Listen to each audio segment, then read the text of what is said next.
लोकसभा चुनाव में जबकि एक तरफ कांग्रेस के कई बड़े बड़े नेता चुनाव लड़ने से बच रहे हैं, चाहे वो दिग्विजय सिंह हो, चाहे वो कमलनाथ हो जो दोनों पूर्व मुख्यमंत्री रह चुके हैं मध्य प्रदेश के, उसके अलावा अशोक गहलोत राजस्थान के पूर्व मुख्यमंत्री, सचिन पायलट एक बड़ा नाम है, नवजोत सिंह सिद्धू, ये सब इतने बड़े बड़े नाम हैं जो कि वर्तमान लोकसभा चुनाव से भाग रहे हैं। सीधे तौर पे मैं कह रहा हूँ कि नहीं लड़ना चाहते। वजह साफ है, एक तरफ भारतीय जनता पार्टी का इतना बड़ा बोलबाला समझ में आ रहा है, जहाँ की वो 370 अकेले अपने दम पर भारतीय जनता पार्टी और एनडीए गठबंधन के 400 सीटें इस बार पार होने का दावा कर रहे हैं। ऐसे समय में कांग्रेस के बड़े बड़े नेता इस भाजपा की जो लहर जैसा समझ में आ रही है उससे अपना दामन बचाते हुए नजर आ रहे हैं। ऐसे समय में छत्तीसगढ़ का दुर्ग जिला एक नई शक्ति के रूप में उभरा है और छत्तीसगढ़ में जो कि दुर्ग जिले में जहाँ से 5 साल की जो सरकार चलाई भूपेश बघेल के नेतृत्व में, भूपेश बघेल का ये जिला कहा जाए। भूपेश बघेल के अलावा यहीं से मतलब कैबिनेट में देखा जाए अगर 12 मंत्री थे तो 6 मंत्री जो थे दुर्ग जिले के थे।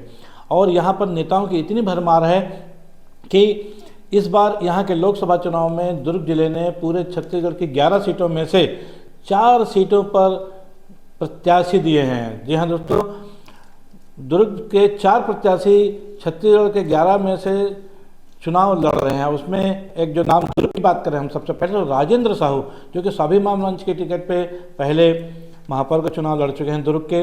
उसके बाद वो लगभग 6-7 साल पहले कांग्रेस में आ गए थे, प्रदेश के महामंत्री हैं और भूपेश बघेल के काफ़ी करीबी हैं। उन्होंने अपनी दावेदारी दुर्ग लोकसभा के लिए रखी थी और जिसका समर्थन करते हुए भूपेश बघेल के प्रयासों से राजेंद्र साहू को दुर्ग की लोकसभा सीट का टिकट दे दिया है कांग्रेस ने। अब बच्चे हम बात करेंगे 3 अन्य नेता जो कि अन्य लोकसभाओं में जाकर चुनाव लड़ रहे हैं। उसमें सबसे पहला नाम है भूपेश बघेल का, जिनको राजनांदगांव से लोकसभा का प्रत्याशी बनाया गया है और जहां पर संतोष पांडे जो कि वर्तमान में भारतीय जनता पार्टी के सांसद भी हैं, दूसरी बार चुनाव लड़ रहे हैं। और राजनांदगांव लोकसभा जहां की 5 सीटों पर कांग्रेस का 5 विधानसभा सीटें जहां पर कांग्रेस का कब्जा है। अभी जो 4 महीने पहले जो चुनाव हुए थे शायद वो समीकरण देखते हुए समझते हुए भूपेश बघेल को कांग्रेस ने लोकसभा का टिकट दिया हुआ है और इस बार कांग्रेस ये मान रही है कि कोई नया चमत्कार करते हुए लोकसभा की जो सीट है राजनांदगांव की वो कांग्रेस छीनने में कामयाब होगी। लेकिन ये वक्त बताएगा कि कांग्रेस का ये दांव कितना कारगर सिद्ध होता है। अब हम बात करेंगे 2 अन्य प्रत्याशियों की। उसमें पहला नाम है ताम्रध्वज साहू का, जो कि कांग्रेस के आला कमान के काफ़ी करीबी हैं ताम्रध्वज साहू।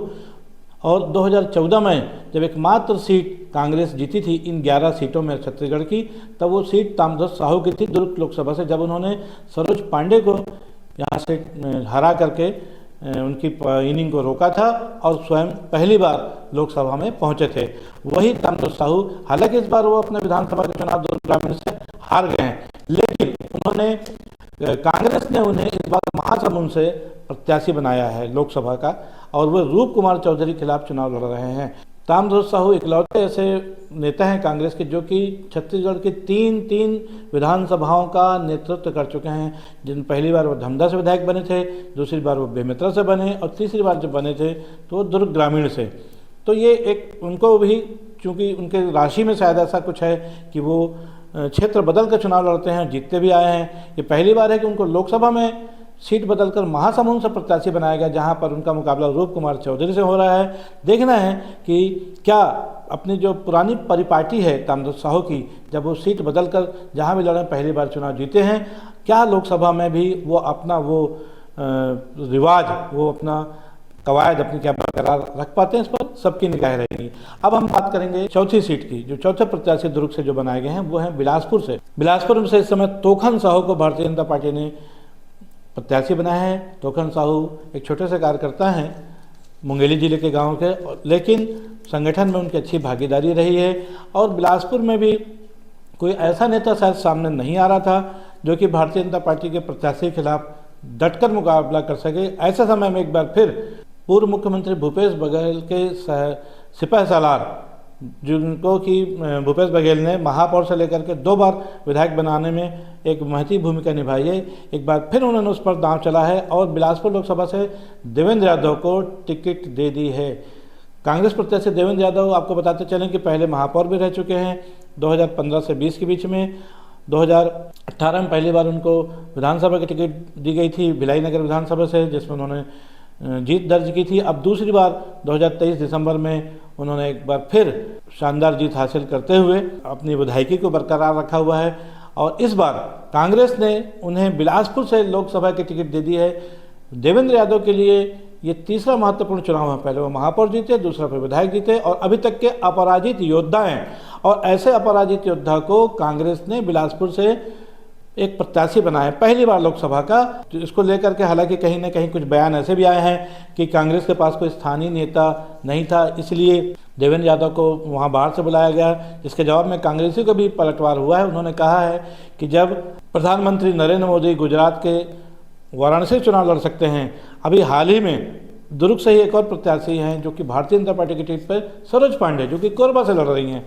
तो जब सरोज पांडे कोरबा से लड़ सकती हैं, मूल रूप से दुर्ग के रहने वाली हैं, ऐसे समय में देवेंद्र यादव का लोकसभा चुनाव लड़ना बिलासपुर से कोई मायने नहीं रखता, बाहरी प्रत्याशी का या अंदरूनी प्रत्याशी का, लोकल प्रत्याशी का।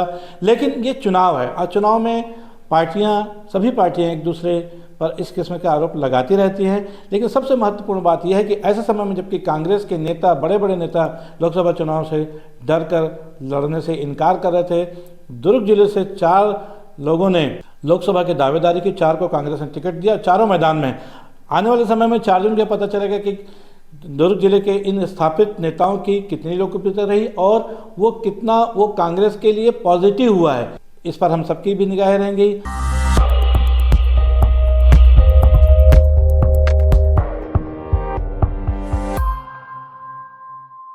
लोकसभा चुनाव की सरगर्मियां तेज हो चुकी हैं और कांग्रेस और भारतीय जनता पार्टी के नेता एक दूसरे पर लगातार वार पे वार कर रहे हैं।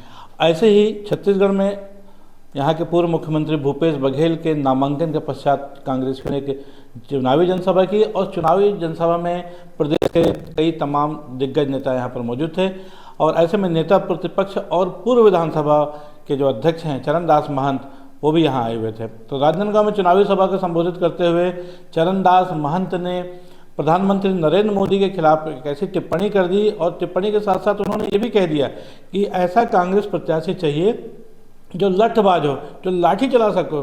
तो यहाँ तक कि उन्होंने प्रधानमंत्री को लाठी मारने तक की बात कह दी। इस बात को लेकर के भारतीय जनता पार्टी के नेताओं ने पलटवार करते हुए तीखी प्रतिक्रिया जताई है।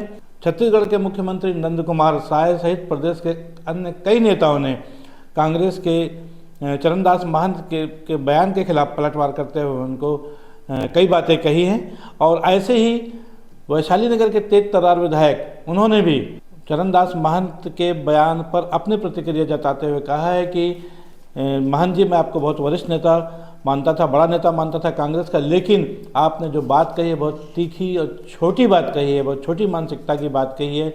उन्होंने ये भी कहा कि जब प्रधानमंत्री नरेंद्र मोदी के खिलाफ कांग्रेस ने या कांग्रेस के नेताओं ने कोई अभद्र टिप्पणी की है, किसी किस्म का अनर्गल बात कही है, तब नरेंद्र मोदी का कद बढ़ा है, उनकी लोकप्रियता बढ़ी है, उनकी शख्सियत में इजाफा हुआ है। और उन्होंने कहा है कि अगर लाठी मारने की बात है तो पहली लाठी ऋषिकेश सेन को मारो। बहरहाल उन्होंने क्या कहा और चरणदास महंत का क्या बयान था, आइए दोनों हम दिखाते हैं कट टू कट। एक संरक्षक चाहिए अच्छा लाठी धर के बांधने वाला। नरेंद्र मोदी के खिलाफ अगर कोई लाठी धर के खड़े हो सकते तो तुम्हारे सांसद खड़े हो सकते,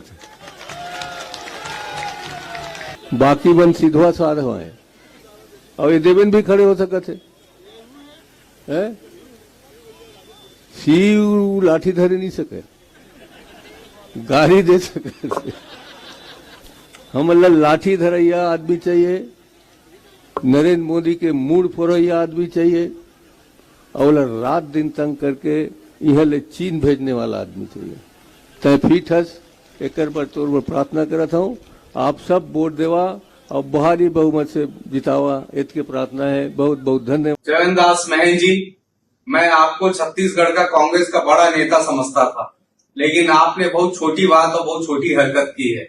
आपने कहा कि मोदी जी को लाठी मारेंगे, पहली लाठी आप मुझे मारिए, लेकिन आपके कांग्रेस का चेहरा साफ दिखता है। जब जब आप लोगों ने मोदी जी को गाली देने का काम किया है, तब तब मोदी जी का व्यक्तित्व निखरा है। कभी आपने मोदी जी को नीच कहा है, आपके नेता ने उन्हें गंदी गंदी गालियां दी है, और जब जब मोदी जी के विषय पे आप शब्द आप लोगों के कांग्रेस के परिवार ने कहा है, तब लोगों का, जनता का प्यार और मिला है। याद रखिएगा, 400 पार होगा और इस बार लोकसभा में ऐतिहासिक मतों से भारतीय जनता पार्टी की जीत होगी, एनडीए की जीत होगी। आप जितना भी गाली देंगे उतना वोट बढ़ेगा और लाठी मारने की बात होगी तो पहली लाठी मुझे मारिए। जय हिंद, जय भारत, जय छत्तीसगढ़।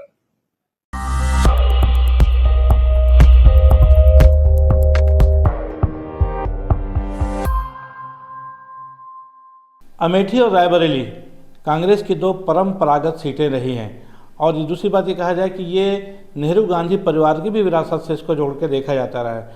चाहे मामला पूर्व प्रधानमंत्री स्वर्गीय इंदिरा गांधी का रहा हो, चाहे सोनिया गांधी, राजीव गांधी और उसके बाद राहुल गांधी, इन सभी नेताओं का जो है अमेठी और रायबरेली से सीधा जुड़ाव रहा है और उनको ये एक पारिवारिक सीट मानती आ रही है, कांग्रेस भी और विपक्ष भी। और शायद इसीलिए इंडिया गठबंधन ने जो अपना जो कांग्रेस के लिए जो सीटें दी हैं उसमें रायबरेली और अमेठी को कांग्रेस के लिए पहले प्राथमिकता पे छोड़ दिया था। पिछले दिनों जो पिछले सांसद जो कांग्रेस के थे लास्टली वो है राहुल गांधी, जो कि 2019 के चुनाव में वो अमेठी के अलावा वायनाड से भी उन्होंने चुनाव लड़ा था और संयोग से अमेठी से वो स्मृति ईरानी के खिलाफ चुनाव हार गए थे और लेकिन वायनाड से चूंकि जीत गए तो वो लोकसभा के सदस्य भी बन गए। लेकिन इस बार वो दोबारा वायनाड से चुनाव लड़ रहे हैं, केरल की जो सीट है, और ऐसे समय में अमेठी को उन्होंने लगभग छोड़ दिया है। पिछले लगभग 1 महीने से इस बात पर चर्चा हो रही थी कि अगर राहुल गांधी वायनाड से चुनाव लड़ रहे हैं तो अमेठी से कौन होगा, कौन लड़ सकता है कांग्रेस के टिकट पर। और इस पर कल शाम एक नाम ऐसा आया जो कि चर्चा में है, जिस पर चर्चा लगातार चल रही है और वो है प्रियंका गांधी के पति रॉबर्ट वाड्रा का। रॉबर्ट वाड्रा ने कल अपने एक बयान में कहा है कि अमेठी की जनता चाहती है कि मैं उनकी लोकसभा सीट का प्रतिनिधित्व करूं और यहां से चुनाव लड़कर सांसद बनूं। उन्होंने कहा कि यदि कांग्रेस नेतृत्व उन्हें मौका देगा तो वे जरूर चुनाव मैदान में उतरेंगे। बहरहाल रॉबर्ट वाड्रा के इस बयान के बाद से तमाम राजनीतिक हलकों में भी तहलका सा मचा हुआ है और लोग ये मानने लगे हैं कि क्या वास्तव में रॉबर्ट वाड्रा चुनाव लड़ेंगे, जबकि इसके पहले प्रियंका गांधी के भी चुनाव लड़ने की कयास लगाए जा रहे थे कि ऐसे उम्मीदें जता रही थी कि इस बार प्रियंका गांधी कहीं से भी अमेठी या रायबरेली से चुनाव लड़ सकती हैं। लेकिन प्रियंका गांधी ने अभी अपने पत्ते नहीं खोले हैं, जबकि रॉबर्ट वाड्रा ने साफ तौर पर यह कह दिया है कि अमेठी की जनता चाहती है कि वे वहाँ से चुनाव लड़कर सांसद बने। राजनीतिक हलकों में रॉबर्ट वाड्रा के इस बयान को बहुत ही गंभीरता से देखा जा रहा है। विपक्ष को एक बार फिर ये कहने का मौका मिल गया है कि कांग्रेस पारिवारिक बातों पर ज़्यादा ध्यान देती है और परिवारवाद की पार्टी है, जैसा वो कहती आ रही है, आरोप लगाती आ रही है। हालांकि ये बात अलग है कि आज भारत का कोई भी ऐसा राजनीतिक दल नहीं है जिसमें परिवारवाद नहीं चल रहा है, लेकिन भारतीय जनता पार्टी कांग्रेस पर परिवारवाद का आरोप लगाने से कभी नहीं चूकती है। यदि रॉबर्ट वाड्रा वहाँ से चुनाव लड़ते तो एक बार फिर परिवारवाद का जो जिन है बाहर निकल कर आएगा और पूरे अगले 2 महीने तक रॉबर्ट वाड्रा के नाम पर ये जिन्न चलेगा। लेकिन अमेठी के जहाँ तक चुनाव है वो 26 अप्रैल को यानी दूसरे चरण में अमेठी में मतदान होगा और ऐसा लगता है कि बहुत जल्द 2-3-4 दिनों में, जबकि नामांकन की प्रक्रिया शुरू होने वाली है और कांग्रेस पार्टी उन्हें उम्मीदवार घोषित कर सकती है। और यदि ऐसा होता है तो निसंदेह कांग्रेस के लिए हालांकि एक मजबूत कैंडिडेट हैं, विपक्ष का काम है आरोप प्रत्यारोप लगाना। कांग्रेस भी भाजपाइयों पर इस ढंग के आरोप प्रत्यारोप लगाती रहती है कि भारतीय जनता पार्टी भी परिवारवाद से जुड़ी हुई है और बहुत सारे नामों से गिना देती है, जिसमें उत्तर प्रदेश के पूर्व मुख्यमंत्री और वर्तमान रक्षा मंत्री राजनाथ सिंह का नाम आता है। छत्तीसगढ़ में पूर्व मुख्यमंत्री रमन सिंह का नाम आता है। राजनाथ सिंह के बेटे भी विधायक हैं, मंत्री हैं और वैसे छत्तीसगढ़ में रमन सिंह के बेटे अभिषेक सिंह भी राजनांदगांव से लोकसभा के सदस्य रह चुके हैं। बहरहाल आने वाले समय में रॉबर्ट वाड्रा की उम्मीदवारी है कांग्रेस के लिए कितनी लाभप्रद साबित होती है, इस पर सबकी निगाह रहेंगी। आज के लिए बस इतना ही। मैं हूं बीडी निजामी और आप देख रहे हैं न्यूज़ T20। हमारी ये खबरें आपको कैसी लगी इस पर अपनी राय अवश्य दें। हमारी खबर को लाइक करें, हमारे चैनल को सब्सक्राइब करें। कल फिर मिलेंगे ऐसी किसी ताज़ा तरीन खबर के साथ, तब तक के लिए दीजिए इजाज़त। जय हिंद, जय भारत, जय छत्तीसगढ़।